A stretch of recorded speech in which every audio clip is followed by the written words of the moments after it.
یہ واقعہ اس قبر والے کا ہے جس کو قبر میں عذاب ہو رہا تھا اور اچانک وہ عذاب ختم ہو گیا۔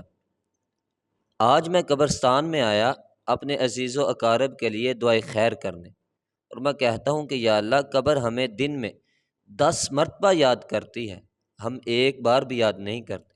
اتنے میں مجھے رونے اور چیخو پکار کی آواز آئی، میں گھبرا گیا۔ میں نے دائیں بائیں دیکھا، مجھے قبرستان میں کوئی بشر نظر نہیں آیا۔ میں زیادہ گھبرا جاتا ہوں اور اس طرف چل پڑتا ہوں جدھر سے آواز آ رہی ہوتی ہے۔ میں نے قبروں پر کان لگانا شروع کر دیا، شاید قبروں سے آواز آ رہی ہو۔ جس طرح میں آگے کی طرف بڑھ رہا تھا، اسی طرح آواز اور تیز مجھے آنے لگی۔ میں چلتا چلتا ایک ایسی قبر کی طرف آ پہنچا جس قبر سے وہ رونے اور چیخو پکار کی آواز آ رہی تھی۔ میں گھبرا گیا، میں نے دوسری مرتبہ کان لگایا، میں زیادہ گھبرا گیا۔ میں جلدی سے پیچھے ہٹا اور میں کہنے لگا کہ یا اللہ، اس قبر والے کا کیا معاملہ ہے، کیا ماجرا ہے، اس کو سزا ہو رہی ہے۔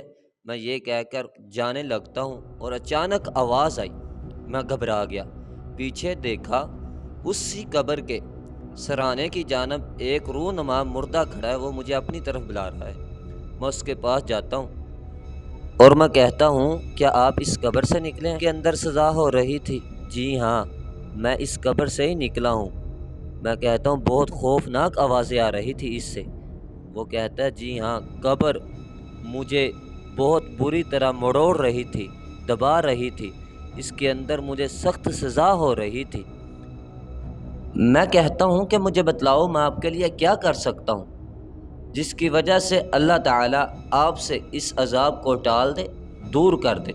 وہ کہتا ہے، آپ میرے لیے دعا کیا کریں تاکہ اللہ تعالیٰ مجھ پر رحمت کرے، میرے گناہوں کو معاف کر دے۔ میں کہتا ہوں، انشاءاللہ میں آپ کے لیے دعا کیا کروں گا۔ وہ مجھے کہتا ہے، قبر میں بہت اندھیرا ہے، قبر کی بہت سختی ہیں۔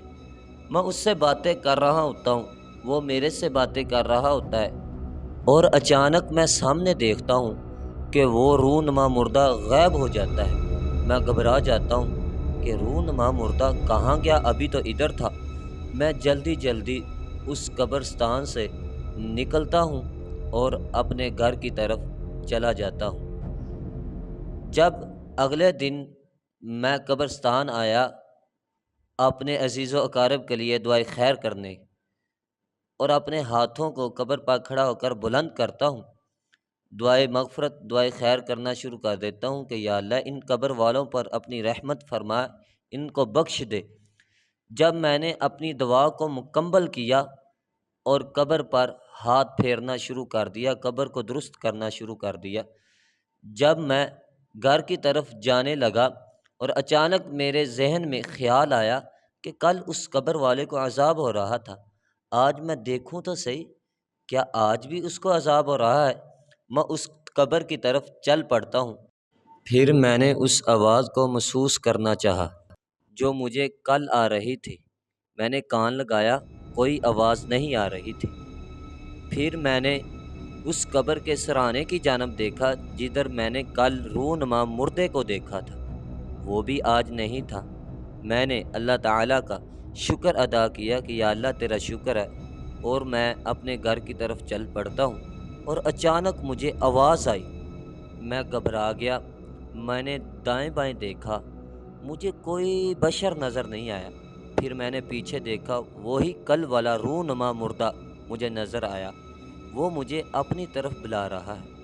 میں آہستہ آہستہ چلتا ہوا اس کی طرف آ گیا اور میں اس سے پوچھتا ہوں، آج مجھے کوئی آواز نہیں آ رہی، کیا معاملہ ہے؟ وہ کہتا ہے، میرے سے عذاب ٹل گیا، دور ہو گیا، اللہ تعالیٰ نے مجھ پر اپنی رحمت کی ہے۔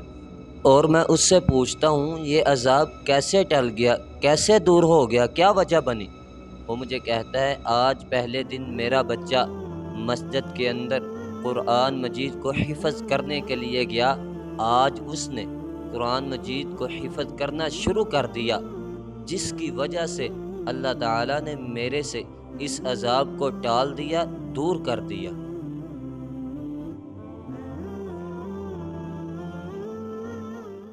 میں بہت خوش ہوتا ہوں اور اللہ تعالیٰ کا شکر ادا کرتا ہوں، یا اللہ تیرا شکر ہے، اور اچانک میں سامنے دیکھتا ہوں وہ رونما مردہ غائب ہو جاتا ہے۔ میں گھبرا جاتا ہوں اور جلدی سے پیچھے ہٹتا ہوں اور ایک جگہ پر کھڑا ہو کر اللہ تعالیٰ کا شکر ادا کرتا ہوں کہ یا اللہ تیرا شکر ہے، تو اپنے بندوں کو معاف کرنے والا، بخشنے والا ہے۔ میں یہ کہہ کر وہاں سے اپنے گھر کی طرف چلا جاتا ہوں۔ ہمیں چاہیے ہم اپنے بچوں کو مدارس کے اندر، مساجد کے اندر قرآن مجید کی تعلیم حاصل کرنے کے لیے بھیجیں، تاکہ ہمیں قبر کے اندر سکون پہنچے، قبر کے اندر ہمیں اجر پہنچے۔ پیارے پیغمبر جناب محمد رسول اللہ صلی اللہ علیہ وسلم کی حدیث ہے، میرے بھائی، پیارے پیغمبر کی زبان سے جو بھی لفظ نکلتا ہے وہ اپنی مرضی سے پیارے پیغمبر نہیں نکالتے تھے، بلکہ اللہ کے حکم سے نکالا کرتے تھے۔ پیارے پیغمبر نے فرمایا، انسان فوت ہونے کے بعد، مرنے کے بعد 3 ایسی چیزیں دنیا میں چھوڑ کر جاتا ہے جس کا اجر اس کو قبر کے اندر پہنچتا ہے، ملتا ہے۔ ان 3 چیزوں میں سے ایک نیک صالح اولاد ہے۔ میرے بھائی، نیک صالح اولاد جو بھی نیکی، جو بھی اجر کرتی ہے، جو بھی نیکی کرتی ہیں، پیارے پیغمبر نے فرمایا اس کا اجر ان کے والدین کو قبر کے اندر پہنچتا ہے۔ اس لیے ہمیں چاہیے ہم اپنے بچوں کو مدارس کے اندر، مساجد کے اندر قرآن مجید کی تعلیم حاصل کرنے کے لیے بھیجیں۔ اللہ تعالی ہمیں ان باتوں کو سمجھ کر ان پر عمل کرنے کی توفیق عطا فرمائے، آمین۔